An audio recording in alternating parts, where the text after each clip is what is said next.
সুপ্রভাত আর স্বাগত দেশি রুটসের সম্পূর্ণ একটা নতুন ভ্রমণ কাহিনীতে। আজকে আমি আর আমার ভাই যাচ্ছি বিষ্ণুপুর। তবে আজ আমরা ট্রেনে যাচ্ছি না, আমরা এখন দাঁড়িয়ে আছি ধর্মতলার এসবিএসটিসি বাস স্ট্যান্ডে। আমার পেছনেই শহীদ মিনার। আমরা আজকে এই বাসে করে যাচ্ছি বিষ্ণুপুর। 6:25-এ এই বাস প্ল্যানেট থেকে ছেড়ে বিষ্ণুপুর।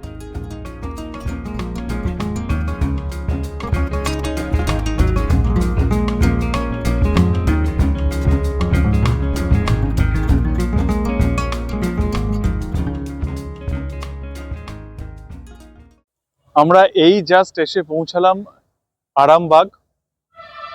আরামবাগে কিছুক্ষণ বাস হল্ট করবে, তারপর সোজা যাব আমরা বিষ্ণুপুর।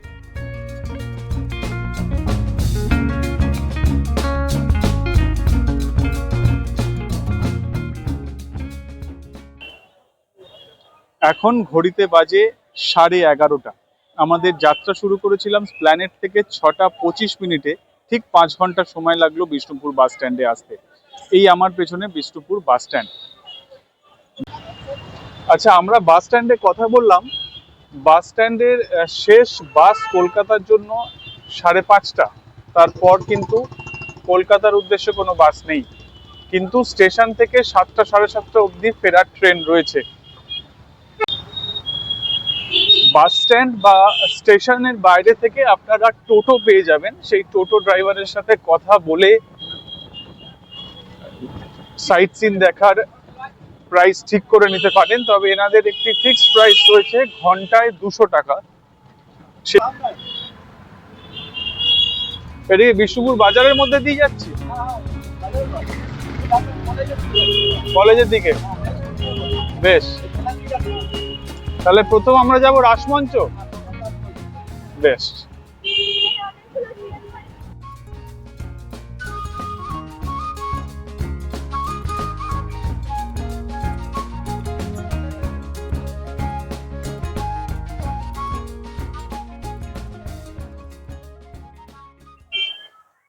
আমরা এখন যেখানে দাঁড়িয়ে আছি এটা বিষ্ণুপুরের একটি অন্যতম স্থাপত্য, রাসমঞ্চ। এই রাসমঞ্চ নির্মাণ করেন মল্লার রাজা বীর হাম্বির আনুমানিক 1600 খ্রিস্টাব্দে। আপনাকে বলে রাখি, বিষ্ণুপুরের বেশিরভাগ স্থাপত্যই তৈরি পোড়া মাটির ইট দিয়ে, এবং তা অলঙ্কৃত রয়েছে বিখ্যাত টেরাকোটার কাজে। এই রাসমঞ্চ তার মধ্যে অন্যতম একটি নিদর্শন। আরো বলি, এই প্রত্যেকটা মন্দিরই কিন্তু আর্কিওলজিক্যাল সার্ভে অফ ইন্ডিয়ার অনুমোদিত এবং হেরিটেজ সাইট।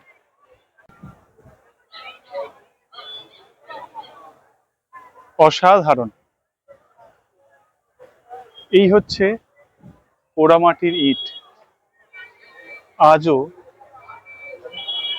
আজও কিন্তু তার অবক্ষয় খুব একটা হয়নি।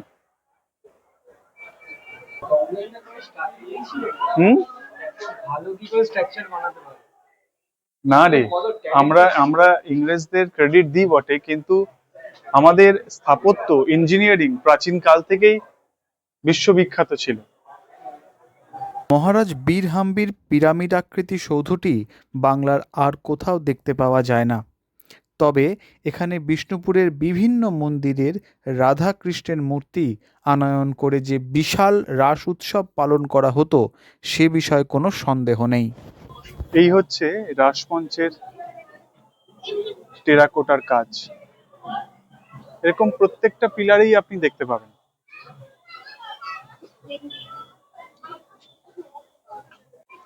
আপনাদের জানিয়ে রাখি, 1577 থেকে 1977 সাল অব্দি রাস পূর্ণিমায় বহু মানুষের সমাগম হতো এই রাসমঞ্চে, এবং উদযাপিত হতো রাধা কৃষ্ণের রাস উৎসব।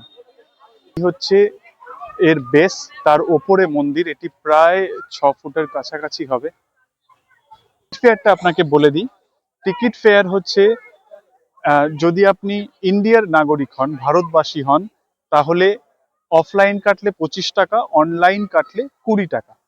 এবং যদি আপনি ভিনদেশী হন, তাহলে অফলাইন কাটলে 300 টাকা এবং অনলাইন কাটলে 250 টাকা।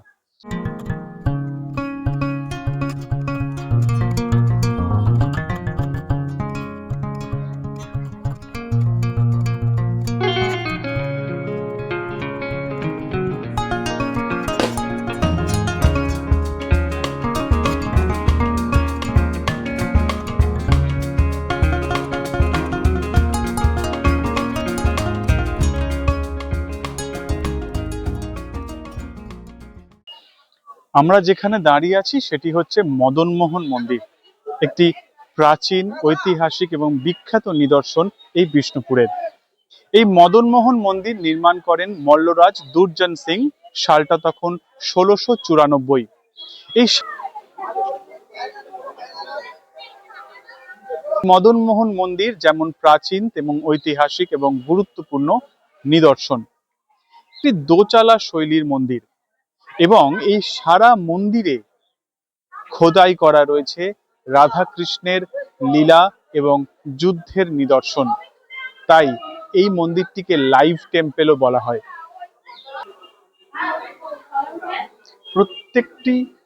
প্রত্যেকটি ফ্রেম যেন জীবন্ত।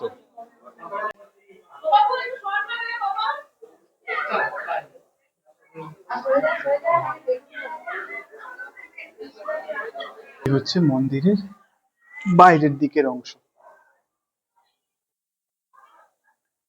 এটি মোস্ট প্রবাবলি গর্ভগৃহের পেছনের দরজা।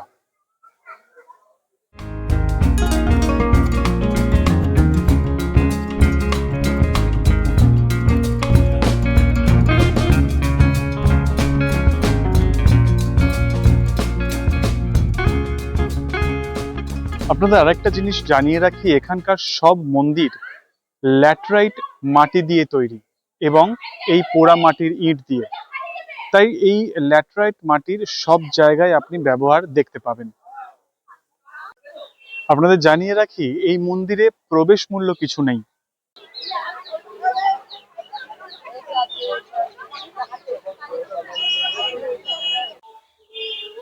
একটা আপনাদের অন্য জিনিস দেখাই। ঠিক এই মদনমোহন মন্দিরের পাঁচিলের পেছনেই রয়েছে এই কুণ্ডটি। এই দুদিক দিয়ে সিঁড়ি, চারদিক দিয়ে, এবং লোকমুখে কথিত আছে যে এখানে রাজার পরিবারের যারা মহিলারা ছিলেন বা লোকজন ছিলেন এখানেই স্নান করতেন। বর্ষার সময় এটা পুরোটা ভরে যায়। এটা ঠিক এই মন্দিরের পেছনেই। আমরা এখন যেখানে এসেছি সেটি বিষ্ণুপুরের একটি অন্যতম প্রাচীন এবং ঐতিহাসিক স্থান, মল্ল রাজত্বের। এটি হচ্ছে মল্ল রাজাদের নির্মিত শিব মন্দির। আজ থেকে প্রায় 900,000 বছর পুরনো এই শিব মন্দির। আসুন একবার দেখাচ্ছি।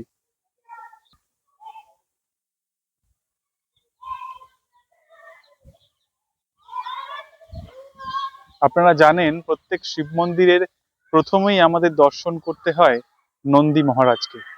এই হচ্ছে নন্দী মহারাজ। আপনি মুখটা বোধহয় বুঝতে পারবেন না। এই মুখটা, এইরকম নন্দী মহারাজের মূর্তি আমি আগে দেখিনি। আপনারা যদি দেখেন এই মুখটা কিন্তু ঘোরানো রয়েছে। এই হচ্ছে কান। এই নন্দী মহারাজ মুখ ঘুরিয়ে বসে রয়েছে। এটি হচ্ছে নন্দী মহারাজের মুখ। এই শিব মন্দিরের ভেতরে ঢুকছি জুতো খুলে। আচ্ছা, এই হচ্ছে শিব মন্দির। মল্ল রাজাদের আমলের সেই শিব মন্দির।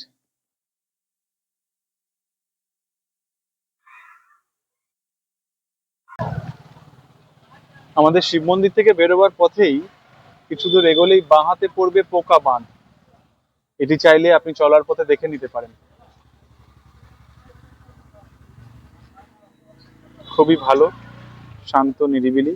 তবে সকালে নাকি এখানে মাছের আড়ত বসে, সকালে বসে। এই দুদিকে দুটো হনুমান মন্দির রয়েছে এবং একটি প্রকাণ্ড বট গাছ রয়েছে। এখন আমরা যেখানে দাঁড়িয়ে আছি এটি হচ্ছে ছোট রথ। এই পুরো রথটা কিন্তু পাথরের তৈরি এবং একটি ক্ষুদ্র ক্ষুদ্র অংশ নিখুঁতভাবে খোদাই করা। এটি ছোট রথ, যা আপনার বাকেট লিস্টে যখন আপনি বিষ্ণুপুর ঘুরতে আসবেন অবশ্যই রাখবেন।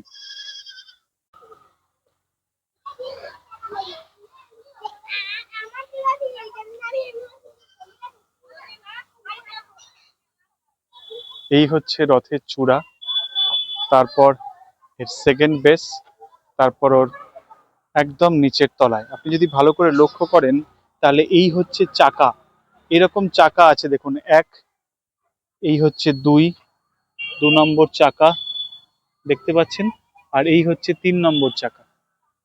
মানে এইরকম চাকা রয়েছে এই রথের।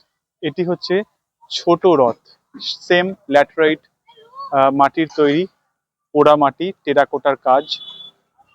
আমার পেছনে যেটা দেখতে পাচ্ছেন সেটা হচ্ছে বড় পাথর গেট, আর ঠিক উল্টো দিকেই রয়েছে ছোট পাথর গেট। দু জায়গাতেই আমরা একটা ক্লোজ আপ তো অবশ্যই নেব। এই গেটের ওপারে ছিল মল্ল রাজাদের দুর্গ। পুজোর সময় এই ঠিক আমার পেছনে যে অংশটা দেখছেন এইখান থেকে ছোট কামান আনা হয় সেই সময়কারী, এবং দুর্গাপুজোর সময় সেই কামান ফায়ার করা হয়। আর আপনাকে দেখাই, এই যে ঠিক এই যে নিচু যে অংশটা দেখছেন এটি হচ্ছে খাদ। আপনারা জানেন এই খাদ নির্মাণ করা হয় যাতে শত্রুরা ওই খাদ পার করে না আসতে পারে, এবং তৎকালীন সেই সময় ওই খাদের জলে, ওই খালের জলে কুমির ছাড়া থাকতো, একটা সিকিউরিটি টেকনিক বলতে পারেন। বলে দিই, এই দুর্গটি, এই যে বড় পাথর গেট আর ছোট পাথর গেট, এটি তৈরি হয়েছে মাকড়া পাথর দিয়ে। এবং সেই সময় এই বড় পাথর গেটের ওপরে বা ছোট পাথর গেটের ওপরে সৈন্যরা তীর ধনুক নিয়ে অপেক্ষা করতেন যদি শত্রু আক্রমণ হতো তা দমন করার জন্য। তাই শুধু এটিকে একটি ফটক বা দরজা বললে ভুল হবে, এটা নিজেই একটি দুর্গের সমান। এই হচ্ছে ছোট পাথর গেট। এখন ছোট পাথর গেটে দাঁড়িয়ে আছি, আপনি যদি দেখেন তাহলে ঠিক এইখানটায় একটা সিঁড়ি রয়েছে ওপরে যাওয়ার জন্য। আগে কিন্তু এই সিঁড়ি ধরে ওপরে ওঠা যেত, কিন্তু এখন আর ওঠা যায় না। আর একটা ব্যাপার, এই ফলক কিন্তু আপনি সমস্ত মন্দির বা এই যে হেরিটেজ সাইটের সামনে দেখতে পাবেন। এটি হলো ফলকনামা যে এই পুরো বিষ্ণুপুর টেরাকোটা, পোড়ামাটির কাজ এবং মন্দির সমস্ত কিছুকে ওয়ার্ল্ড হেরিটেজ হিসেবে ঘোষণা করা হয়েছে। তাই এই হচ্ছে বড় পাথর গেট।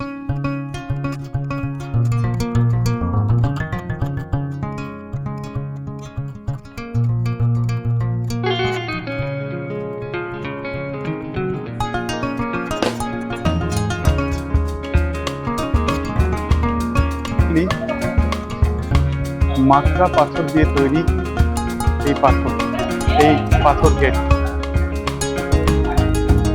প্রসাদ খিলান।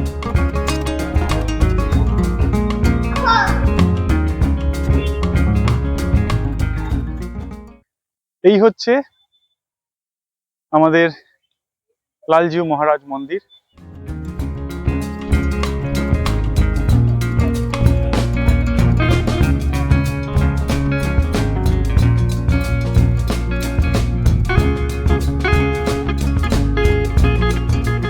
এই হচ্ছে রাধা লালজিউ মন্দির।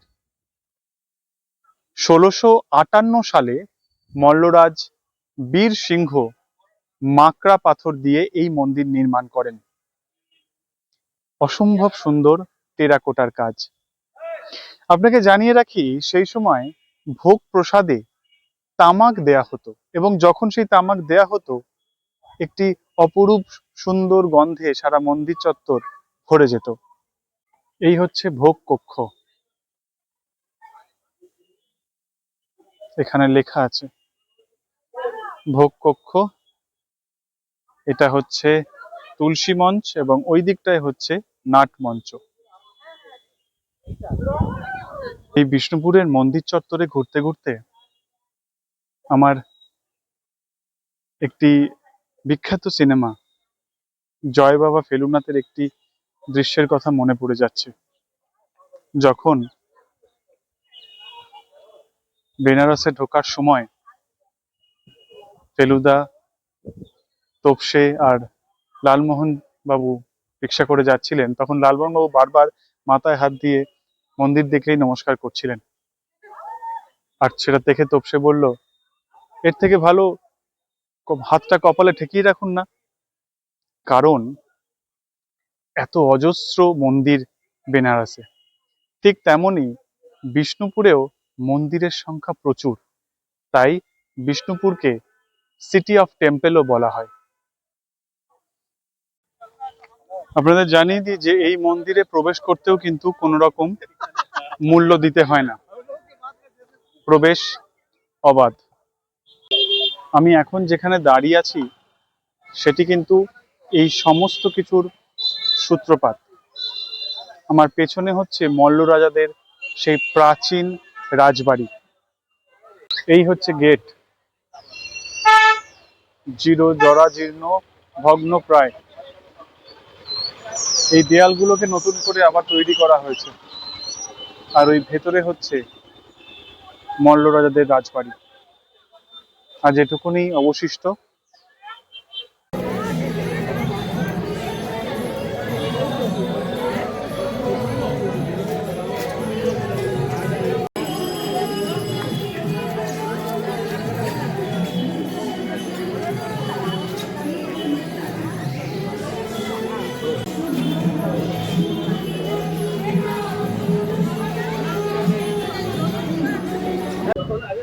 আমরা এখন দেখে বেরোলাম মৃন্ময়ী মাতার মন্দির। এই মৃন্ময়ী মাতার মন্দিরের ঠিক অপোজিটেই হচ্ছে রাধেশ্যাম মন্দির। চলুন।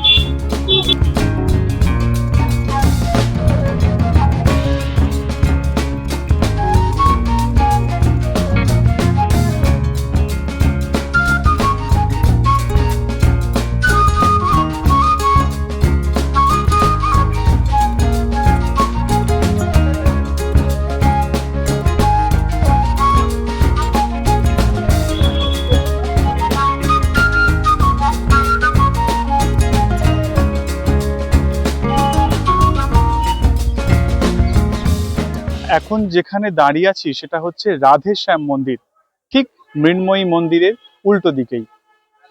এই রাধেশ্যাম মন্দির 1758 খ্রিস্টাব্দে তৈরি করেন মল্ল রাজা চৈতন্য সিংহ। তার আমলে বিষ্ণুপুর সুখ স্বাচ্ছন্দ্যে পরিপূর্ণতা লাভ করেন।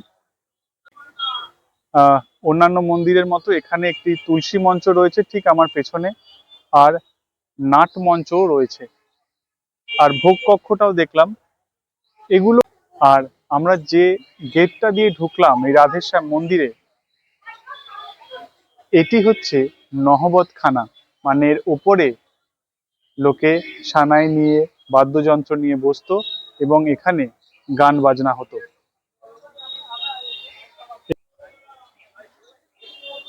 নহবতখানা।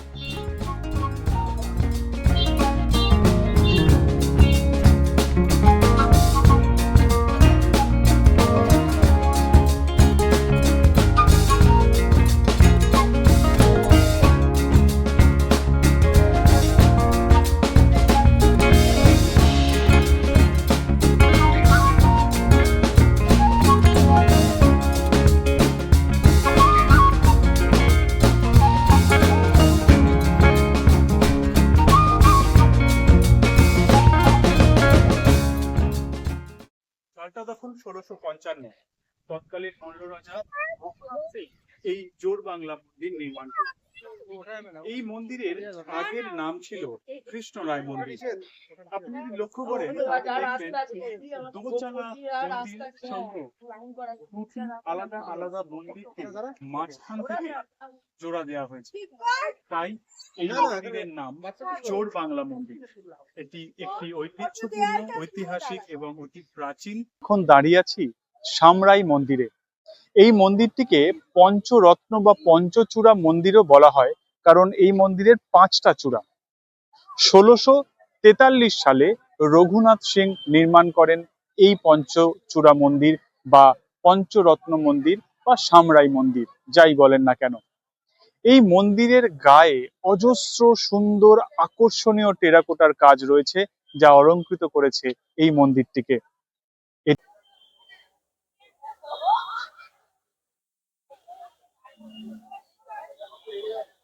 পুরো মন্দিরটা একেবারে টেরাকোটার নিখুঁত কাজে ভর্তি। একটুও জায়গা এমন নেই যেখানে কাজ নেই, অলংকরণ নেই। এই শ্যামরাই মন্দির একটি বিশিষ্ট এবং ঐতিহাসিক এবং সাংস্কৃতিকভাবে একটি গুরুত্বপূর্ণ স্থান। এর প্রত্যেকটি অংশ, ছোট বড় যে কোনো জায়গা, টেরাকোটার নিপুণ কাজে একদম ফুটিয়ে তোলা আছে। অজস্র গল্প, অজস্র পৌরাণিক স্মৃতি খোদাই করা আছে টেরাকোটার কাজে এই মন্দির চত্বরে, মন্দিরের সমস্ত দেয়ালে। আপনাদের জানিয়ে রাখি, মল্ল রাজারা এই বিষ্ণুপুর প্রতিষ্ঠা করেন এবং মল্ল রাজারা যেহেতু বিষ্ণু ভগবানের উপাসক ছিলেন, তাই এই অঞ্চলের নাম হয় বিষ্ণুপুর। মল্ল রাজারাই এই নিপুণ টেরাকোটার কাজ এবং বিষ্ণুপুরকে আরো সমৃদ্ধশালী করে তোলে। ভালো করে লক্ষ্য করে দেখুন, এই যে চৌকো ফ্রেমটা রয়েছে, এই চৌকো ফ্রেমের ঠিক মধ্যিখানে আমি জুম করে দেখাচ্ছি, এটি হচ্ছে রাধা কৃষ্ণ এবং এর চারপাশে রয়েছে গোপিনীরা, যারা ঘিরে রাসলীলা করছেন। কি সুন্দর নিপুণ টেরাকোটার কাজে ফুটিয়ে তোলা হয়েছে রাধা কৃষ্ণের এই রাসলীলা। আপনার একটা ইম্পর্টেন্ট ইনফরমেশন দিয়ে দিই, আমরা রাসমঞ্চে যাওয়ার সময় যে 25 টাকা দিয়ে টিকিট কেটেছিলাম, সেই টিকিট দিয়ে কিন্তু আপনি 3টে জায়গা দেখতে পারবেন। 1, রাসমঞ্চ তো দেখছেন; 2, জোরবাংলা; 3, এই চূড়া মন্দির বা শ্যামরাই মন্দির। এর জন্য আলাদা করে টিকিট কাটতে হবে না, 3টে জায়গাতে ওই একটা টিকিটই কার্যকর হবে।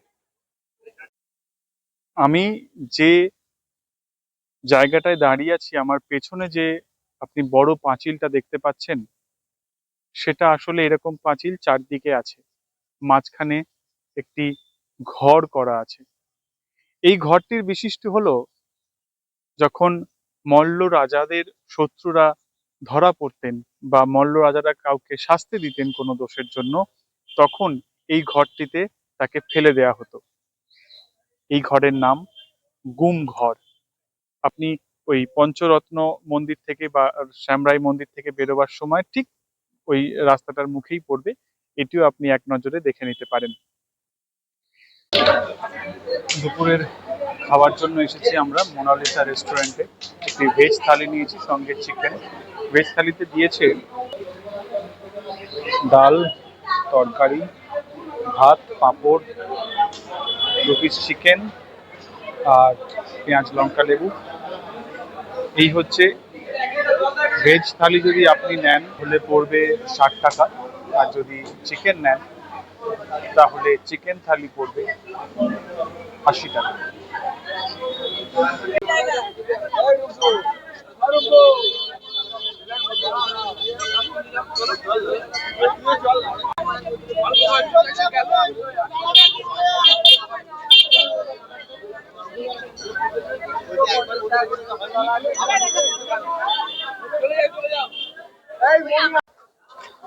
লাঞ্চের পর আমরা গেছিলাম ছিন্নমস্তা মন্দির। আমরা বাইরে থেকে সেটা ফটোশুট করেছি, ভেতরে ছবি তোলা নিষেধ ছিল। এবং ঠিক ছিন্নমস্তা মন্দির তার পাশেই এই দলমাদল কামান। আসুন ভেতর থেকে দেখাচ্ছি। আমি এখন দাঁড়িয়ে আছি ঠিক দলমাদল কামানের সামনে। এই দলমাদল কামান মল্ল রাজবংশের একটি অন্যতম নিদর্শন, যা যুদ্ধের সময় একটি অতি প্রয়োজনীয় উপকরণ হিসেবেও কাজে লেগেছে। সালটা তখন 1742।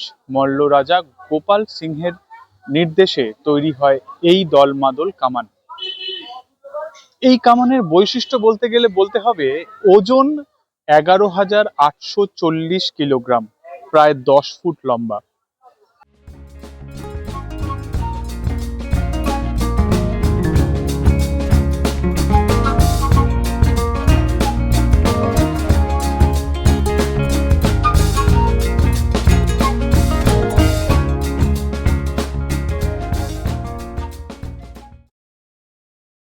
আমরা এখন যেখানে এসেছি সেটা একটি মন্দির নয়, সেটি 3টি মন্দিরের একটি টেম্পল কমপ্লেক্স। প্রথমটি রাধা গোবিন্দ মন্দির, তারপর কালাচাঁদ মন্দির, আরেকটি নন্দলাল মন্দির। এই 3টে মন্দির একই জায়গাতে, আমি এক এক করে আপনাদের দেখাচ্ছি। গেট থেকে ঢুকে এটাই জোড়া মন্দির কমপ্লেক্স, মন্দির নাম্বার 1।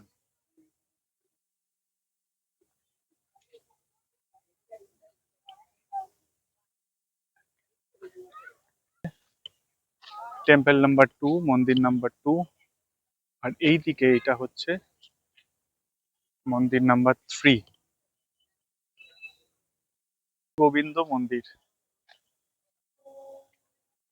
ঠিক অন্যান্য মন্দিরগুলোর মতোই একই পোড়া মাটির তৈরি এবং টেরাকোটার কাজ। প্রত্যেকটি মন্দিরই বেদির ওপর।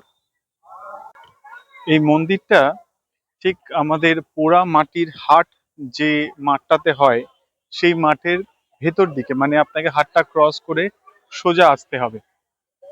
এখানে মোট যে 3টি মন্দির আছে, আর কিছুটা দূরে আরেকটা মন্দির আছে, সেটা একই প্রেমিসিসের মধ্যে পড়ে না, আর একটু দূরে যেতে হয় অন্য আরেকটা প্রেমিসিসে। ওই দূরের মন্দিরটা যেটা আমরা ওখানে দেখতে পাচ্ছি, এটা কিন্তু একই প্রেমিসিসে নয়, 3টে মন্দির আছে এবং ওটা আরেক দিকে। তাই যখন আপনারা হাট দেখবেন, হাট দেখার আগেই মন্দিরটা দেখে নেবেন। এই 3টে মন্দির এক এক করে পরপর আছে। এই 3টে মন্দির দেখে, হাট দেখে, তারপর বাস স্ট্যান্ড বা স্টেশনের উদ্দেশ্যে রওনা হতে পারেন। আরেকটা জিনিস, সেটা হচ্ছে মন্দিরগুলোর সামনে একটা করে কিউআর স্ক্যান রয়েছে। এই কিউআর স্ক্যান আপনি স্ক্যান করলে মন্দির সম্পর্কে সমস্ত ইনফরমেশন আপনার মোবাইলেই পেয়ে যাবেন। এটা এখন আমি দাঁড়িয়ে আছি পোড়ামাটির হাটে।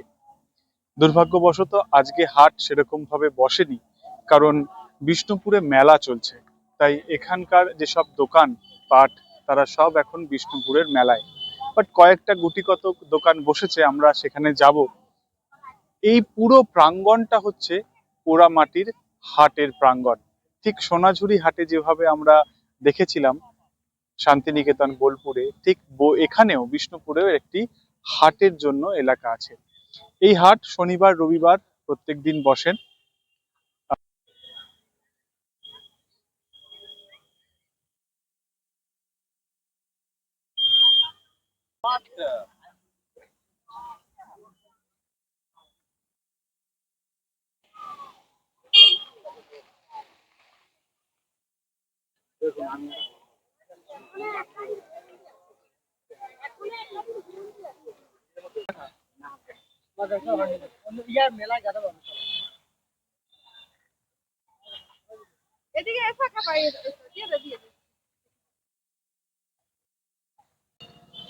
বাড়ির জন্য যদি কোনো সুবিনিয়ার কিনতে চান, হাট বা মেলাতে না পেলে আপনি এই ছিন্নমস্তা কালীবাড়ির, মানে যেখানে আমরা দলমাদল কামান দেখলাম, ওই রাস্তাটায় কিন্তু অজস্র দোকান আছে এবং ভালো ভালো দোকান আছে, সেখান থেকে কিনতে পারেন।